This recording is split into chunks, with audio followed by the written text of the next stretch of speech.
जय जगन्नाथ नीलाचल निवासाय नित्यं परमात्मने बलभद्राय सुभद्राभ्यां जगन्नाथाय नमः। जय जगन्नाथ दर्शक बंधु मु आपण मानकर अति प्रिय से मिस्टर श्रीकांत और श्रीकुमाना आपण मानकु आध्यात्मिक चेतना कार्यक्रम स्वागत। आपण मानक पई आज टॉपिक रखिछि प्रकृत रे बापा माँ किए बापा माँ कहा को कहते। बापा नथिले सारा दुनिया और माँ नथिले घर अंधार। यदि बापा माँ पाखे न रुहंती तो टोटाल सारा दुनिया अंधार हो जाए। बापा बहुत कष्ट करिथांती गोटे पिला को शिक्षित करिया पई बड़ मनुष्यटीए करिया पई किंतु पिला बुझे नहीं। सेमती गोटे छोटिया स्टोरी टे आपण मानक कहबी यदि भल लागिवो निश्चय भाव में गोटे लेखा कमेंट करिवे। गोटे स्टोरी कहूँ आमर बहुत गरीब घर तो बापा दिन मजूरिया दिन टे काम कले से खाती 5 दिन काम न कर उपास रहिले। सेमती किसी दिन बीतीगला पुओटीए है पुओ बड़ है कॉलेज गला पुओ आसिक लिखिकला बापा मोर गोटे बाइक दरकार। बापा कहले रे बापा धन तू तो देखुचु मोर रोजगार बहुत कम तो बापा बाइक कौटू आणिक देवी। तू कहला नाई बाबा मोर किसी दरकार ना मोर जहाँ बाइक दरकार ना मोर घर छाड़ी एमती बापा दुनिया कथा कही रागी घर छाड़ी पड़े जाऊ जाऊ बाटर तार गोटे सांग देखा ना मुझे बापा रागी से बाइक मांगे बाइक देने ये कले सी कले कहीकि पड़ेगा। तापर ये सांग दी जना कहते तो बापा मौसा कौन है स्वर्ण एमती रागी पड़ेगा ना रे बापा आ से बाइक पे जिद करता तो जानते मो गरीब लोक कौटू ताको बाइक आनिक देवी रे बापा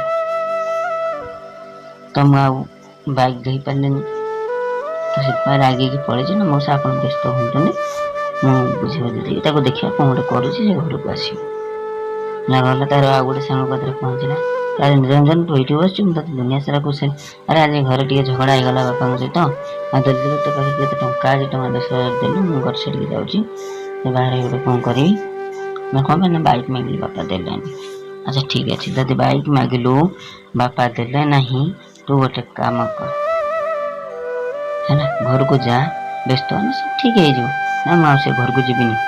अरे बाबा शुण तू घर को न जा तू मो कथा मानव ना नहीं तो सांग तो बापा व्यवहार करुवा 3टी जिनस नहीं आस सार्ट पैंट जूता ना ठीक अच्छे सांग तो नहीं आस गला तो बापा नहीं आसला सार्ट गोटे लुंगी आ जूता सांग कौन बुझा कथा बुझा देख सांग तू जो सार्ट पिंधु के दामी सार्ट पिंधु के सुंदर लगुच तो पाखे तो बापा जो सार्ट पिंध देख के जगह चीरा चीरा सार्ट से पिंध देख तू जो पैंट पिंधु ब्रांडेड पैंट कि तो बापा चीरा लुंगी पिंध देख तू तू जूता पिंधीजु स्पोर्ट्स बूट तो बापा देख के तो चीरा जूता पिंधु जूता कटी गले ते केते से दुख कष्ट जंत्रणा से बड़ कर पाठ पढ़ुं बुझापी चेष्टा कर सांग तू मो आखि खोलीदेलु मोर बहुत बड़ भूल होगा मुझे जाऊँगी बापा को भूल मागिक नारी आसला घर को कहला बापा मोर भूल हो जाए बापा मत क्षमा करद। बापा कहले जहाँ मो पुआ तो भूल बुझीपारिछु मुझे बापा खुशी किंतु मोर गोटे कथा रखी तो केवे अबाट को जीवन कि जिद कर नहीं बापा केवे अबाट को जीविनी कि जिद करी बापा तेल शुण गोटी बदली गला सबुदिन खुशी चलना। तो स्टोरी रू आपण मैंने कौन शिखिले निहाती भाव में गोटे कमेंट कर जनइबे। हाँ जदि मोर वीडियो भल लगुच ताहले चैनल को निश्चय सब्सक्राइब करेंगे पाखे आसुवा बेल आइकन को निश्चय दबाइबे। आज्ञा हाँ ता सहित लाइक करेंगे कमेंट करेंगे। हाँ आपण मैंने किसी जाना चाहते जेकोसी विषय में मत सीधा सड़क कमेंट करें।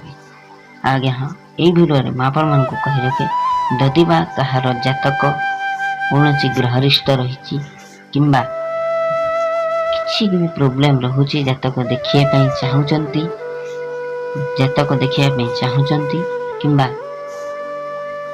କେଉଁମାନେ ଗାଡ଼ି କିଣୁଛନ୍ତି, କଲର୍ ସୁଝିବା ପାଇଁ ଚାହୁଁଛନ୍ତି, କ'ଣ ସବୁ ସମାଧାନ ରହିଛି, ଅସୁବିଧାର ସମାଧାନ କ'ଣ, କାହାର ଘର ପ୍ରୋବ୍ଲେମ୍ ହେଇଛି ତ ତାର ସମାଧାନ କ'ଣ, ଘରେ ବାସ୍ତୁଦୋଷ ଅଛି କି ନାହିଁ, ଯଦି ଆପଣମାନେ ଜାଣିବା ପାଇଁ ଚାହୁଁଛନ୍ତି ତାହେଲେ ଯେଉଁ ନମ୍ବରଟି କହୁଛି ଆପଣମାନେ ନୋଟ୍ କରନ୍ତୁ 9556256138। এই নম্বরে যোগাযোগ କରିପାରିବେ। ଏଇଟା ହେଲା ହ୍ୱାଟ୍ସଆପ୍ ନମ୍ବର। ଆଜ୍ଞା ଆଉ ଗୋଟେ ନମ୍ବର ରଖନ୍ତୁ 9937763975। এই ନମ୍ବରରେ ମଧ୍ୟ ଯୋଗାଯୋଗ କରିପାରିବେ। ଜାତକ ବିଚାର ହେଉ କିମ୍ବା ନୂତନ ଜାତକ ତିଆରି କରିବାର ହେଉ, ଯେକୌଣସି କାମ ଚାହିଁବେ ଆପଣମାନେ ନିଶ୍ଚୟ ଭାବରେ କରିପାରିବେ। ଯଦି ଆମର ଭିଡ଼ିଓଟି ଭଲ ଲାଗିଛି ନିଶ୍ଚୟ ଭାବରେ ସବସ୍କ୍ରାଇବ୍ କରିବେ, ନିଶ୍ଚୟ ଭାବରେ ବେଲ୍ ଆଇକନ୍କୁ ଦବାଇବେ, ଲାଇକ୍ କରିବେ ଆଉ କମେଣ୍ଟ କରିବା ପାଇଁ ଭୁଲିବେ ନାହିଁ। ଆଜ୍ଞା ହଁ, ପରବର୍ତ୍ତୀ ଭିଡ଼ିଓରେ ଆମେ ଜାଣିବା ଗୁରୁ କିଏ।